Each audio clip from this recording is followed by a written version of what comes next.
네, 안녕하세요, 여러분.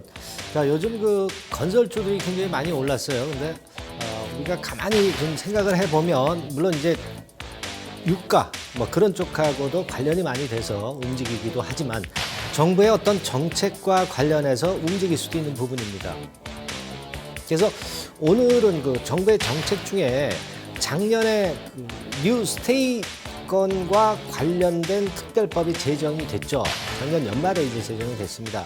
그래서 이 뉴 스테이 건의 정책이 어떤 영향을 좀 미치는지, 그리고 그 수혜주는 어느 쪽을 봐야 되는지, 이런 부분을 가지고 오늘 알아보는 시간을 좀 가져보도록 하겠습니다. 먼저 한번 기사 보겠습니다. 자, 서희건설이죠. 서희건설 하면은 좀 자그마한 중소건설사인데 뉴스테이 사업에 도전한다, 이런 기사가 떠 있네요. 예. 그래서 금호지구, 대구 금호지구에 참가 신청을 했다, 뭐 이렇게 나와 있습니다. 자, 그렇다면은 우리가 건설주하고 이제 뉴스테이하고 뭔가 관련이 좀 되는 것 같은데 어떤 연관성을 갖고 있는지, 뭐 이런 부분들을 좀 생각을 해볼 필요가 있습니다. 사실은 이 뉴스테이라고 하는 것은요, 서민층이 아니고요, 중산층의 주거가 불안정하고 이제 월세 위주로 가고 있는 시장 아닙니까? 전세에서 준전세, 월세, 준월세, 월세, 네, 이런 식으로 현재는 이제 그런 식으로 가고 있는 상황에서 중산층을 위한 주거 혁신의 프로그램이다. 되게 그런 식으로 기업형 주택 임대 사업 육성을 통해서 중산층을 주거 혁신을 하기 위한 정책이다. 그렇게 일단 이제 감 잡으실 필요가 좀 있겠고요. 다음 그림을 보면은 조금 더 이해가 좀 가실 겁니다. 이게 뉴스테이 정책에 대해서 나와 있는 건에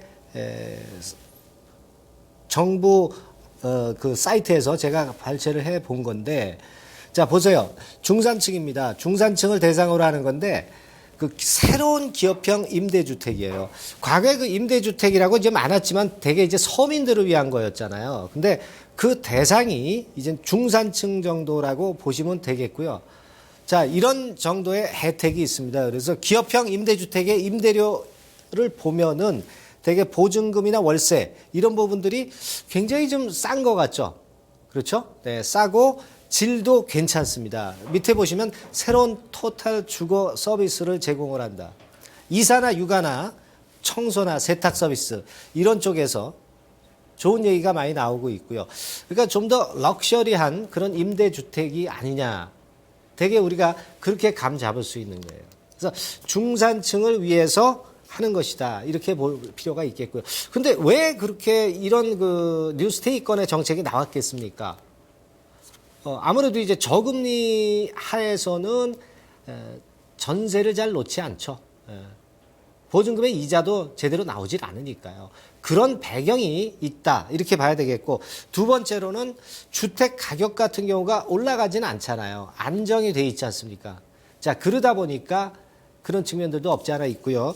또 한 가지는 재산세 같은 경우 여러분들 받아보시면은, 집 있는 분들 받아보시면 알겠지만은 과거보다 재산세가 많이 올라왔어요. 네, 그런 상태에서 뭐 재산세 보전을 받아야 될 거 아닙니까? 그러다 보니까 월세로 전환이 많이 되고 있고, 그러다 보니까 갈 곳 없는 중산층들을 위한 전세 제도를 대신한 뉴스테이 정책이 발생이 됐다, 이렇게 봐야 됩니다. 여기 표가 제대로 설명이 잘 돼 있네요. 예. 월세 비중이 그러니까 과거에 비해서 지금 한 8% 증가했다는 걸 나타내주고 있고요. 주거비 부담, 이런 식으로 증가했다는 거 잘 나와 있고요. 근데 이제 기존의 민간 임대 사업자라고 없는 건 아니었습니다. 네, 하지만은 영세했다는 거죠. 그리고 일본 같은 경우에 비교를 하면은 일본에 비해서는 그 관리 호수가 상당히 작다는 겁니다, 우리나라는. 그리고 임대 사업자가 영세한 수준이기 때문에 이게 좀 자본금이 큰 쪽이 와서 영세함을 탈피를 해서 대규모로 좀 공급하고자 하는 그런 정부의 의도가 숨어 있다, 그렇게 봐야 되겠습니다.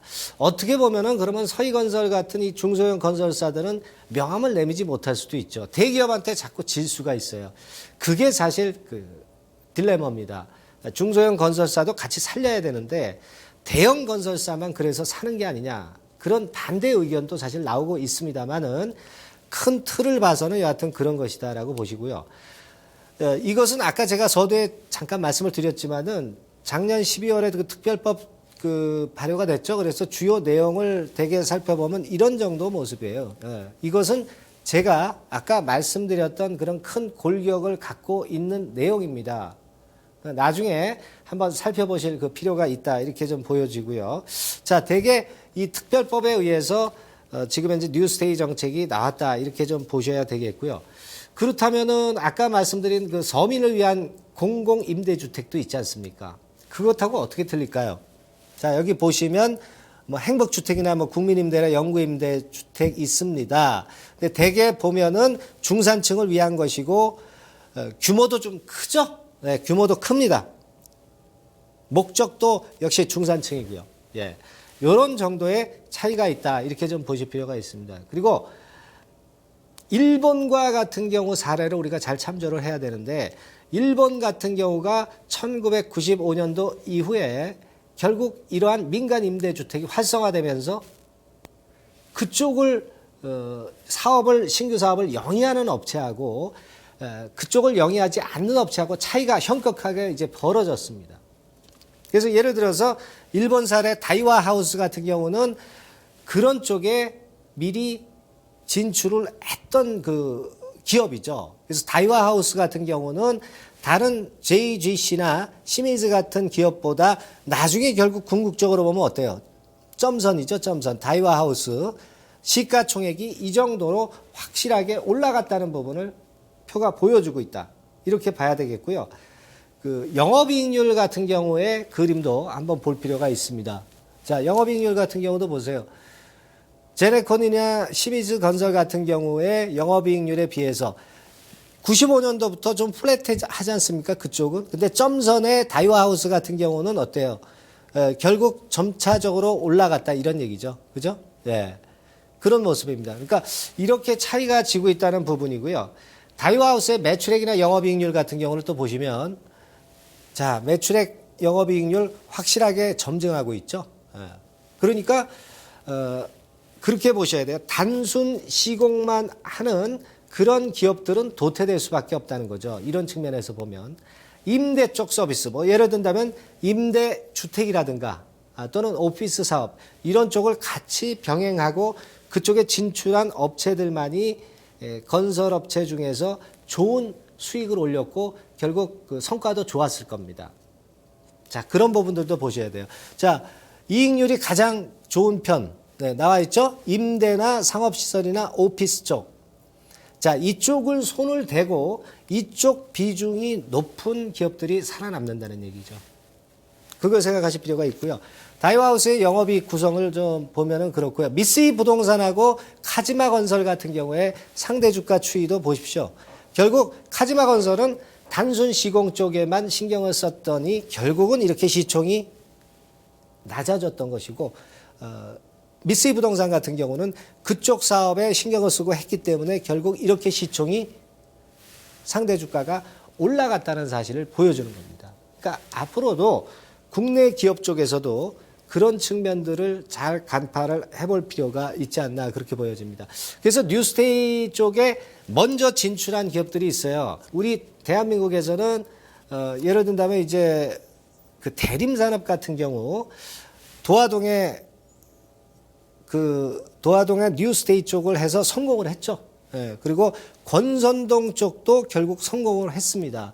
이런 식으로 뉴스테이 쪽에 신경을 쓴 기업하고 아닌 쪽하고는 천지 차이가 앞으로 될 것이다. 물론 아주 단기적으로는 모르죠. 그러나 조금 기간을 좀 길게 보고 중장기적으로는 그런 시각을 가져볼 필요가 있습니다.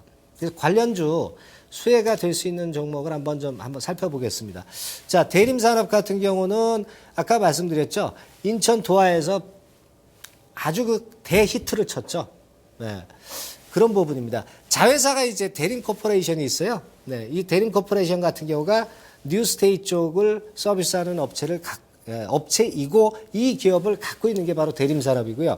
마찬가지로 대우건설은 동탄 이신도시, 프루지오 서비스 이쪽을 자회사로 갖고 있습니다. GS건설, KCC건설, 한샘 뭐 이런 정도가 있는데 실제적으로 우리가 매수 타임 이런 측면들을 좀 보면은 최근에 건설주들이 뭐 유가 올라가면서 다른 부분으로 해서 올라온 부분들이 있죠. 그러니까 좀 눌려야 매수 타임을 좀 봐야 되겠고 좀 중기적으로 보고 접근을 해야 된다는 겁니다. 그래서 대림이나 대우는 이제 수급이 안 들어오고요. 대림은 괜찮지만은 최근에 많이 올라왔고요. GS건설도 역시 대림이나 마찬가지입니다. 이런 것들은 눌림을 보고 길게 보는 측면으로 매매를 하셔야 되는 것이고 자, 그 다음 하면 KCC건설이나 한샘 등이 있습니다. KCC도 이미 단기적으로 올라와 있고요. 제가 볼 때는 그래서 안정적으로 이런 쪽에 모멘텀이 있는 기업을 선택한다면 한샘 같은 경우가 꾸준히 성장할 수 있는 그런 회사가 아니냐. 1인 가구, 홈 퍼니싱권의 모멘텀도 있지 않습니까? 저는 그렇게 보고 싶습니다. 예, 다음 시간에 뵙겠습니다.